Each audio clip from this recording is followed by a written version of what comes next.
O CAGED, o Cadastro Geral de Empregados e Desempregados do Ministério do Trabalho, divulgou nesta semana o fechamento semestral de emprego no país. Entre as cidades que se destacaram na região estão Guaratinguetá, Pindamonhangaba e Taubaté.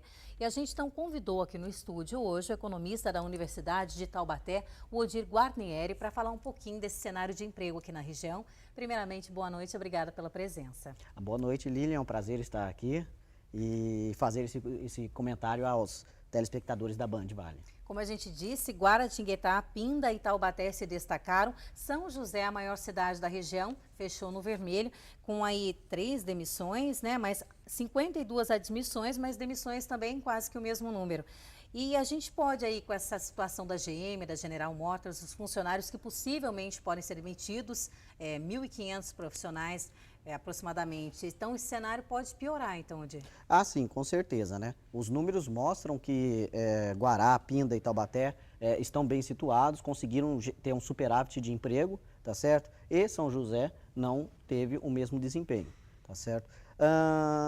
Isso possivelmente deverá se agravar diante da crise das demissões previstas aí para a GM lá em São José dos Campos. Então, realmente, São José teria um desempenho previsto aí pior do que as outras cidades do Vale. Até porque ela é a maior e ela afeta, né?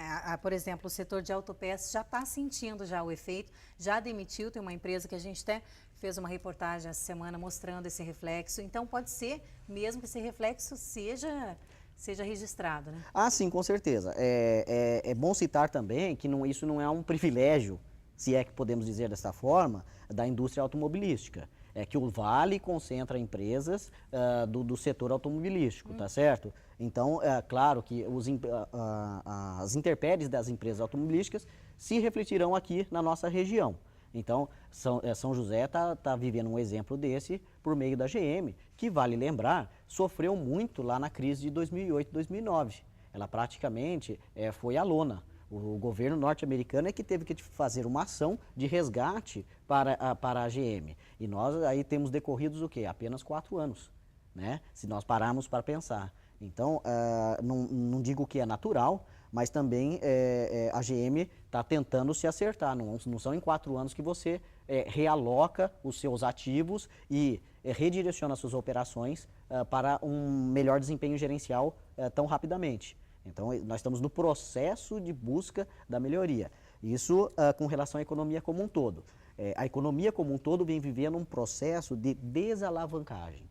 O mundo atravessou algumas décadas, 1,5 décadas, de alavancagem financeira. O que quer dizer isso aí? São créditos sucessivos que vão sendo gerados na economia e ele, através do crédito, vai gerando o quê? O crescimento econômico. O problema é que, uma vez que esse crédito não é honrado, você tem o processo inverso, a desalavancagem da economia.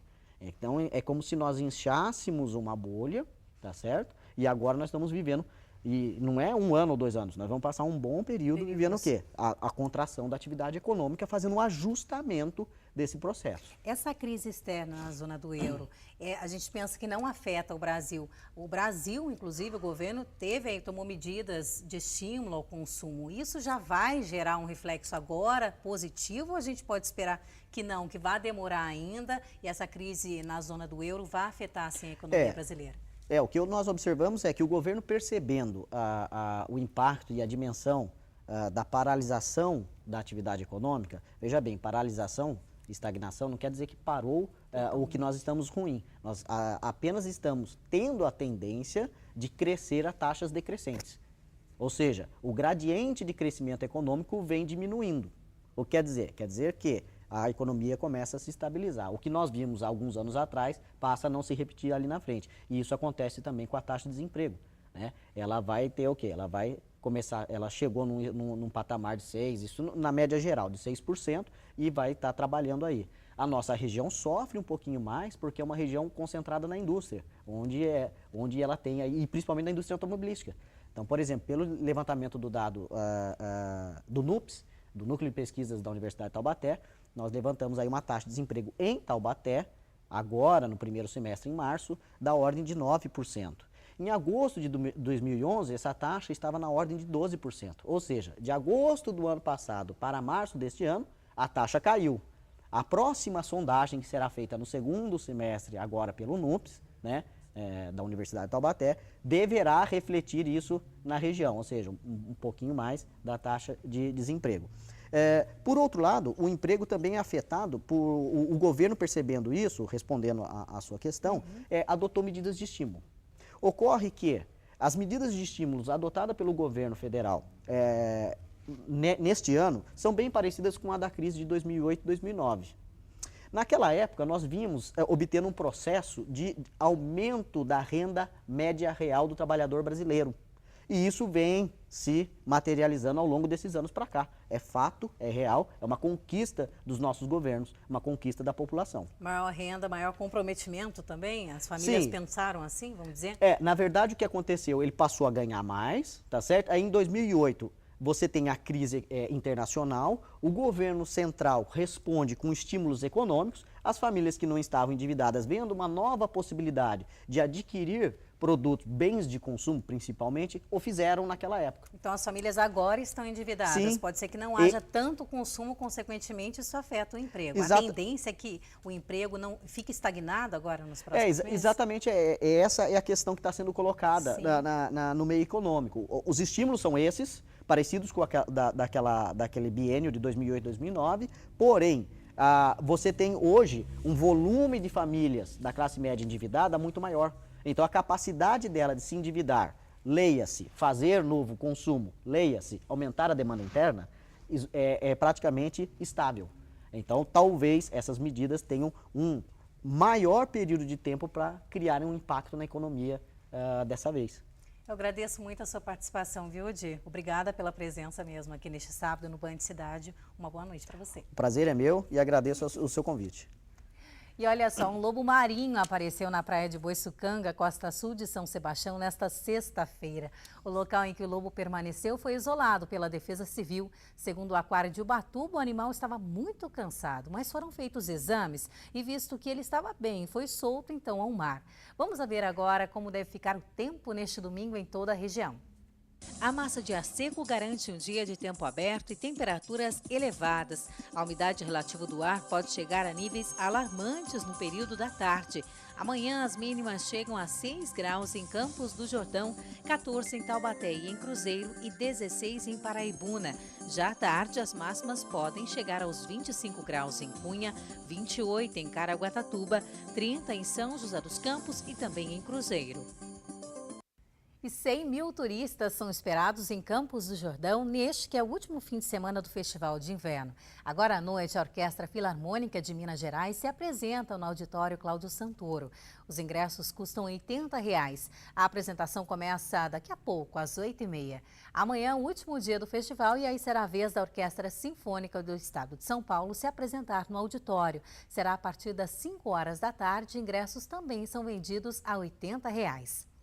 Se você gosta de cinema, a oportunidade é uma oficina de curta-metragem que acontece em Pindamonhangaba. Quem tem os detalhes é a Francine Padilha. Ao todo, serão oferecidas 20 vagas. Eu vou conversar agora com José Carlos Cataldi, que é da Secretaria de Educação. Primeiro, fala pra gente um pouquinho sobre esse curso. Esse curso vai aproveitar a vocação de muitos jovens da cidade que vão contar com a participação de uma pessoa que tem um profundo conhecimento na questão de cinema, televisão, ocupando esses espaços que a juventude tem. Então vai ser muito interessante para todos. Quem pode participar? Pessoas acima de 14 anos. Como que deve ser feita a inscrição? A inscrição na Secretaria de Educação. Você poderá também usar o site da Prefeitura, que é pindamonhangaba.sp.gov.br, ou ir pessoalmente à Secretaria, que fica na Praça Emílio Ribas. As aulas serão ministradas na própria Secretaria? Num dos auditórios da Secretaria, sempre às quartas-feiras, a partir do dia 15 de agosto. E as inscrições começam agora, nessa semana que entra. Agora, as pessoas que têm interesse em participar desse curso, precisa ter algum pré-requisito, escolaridade?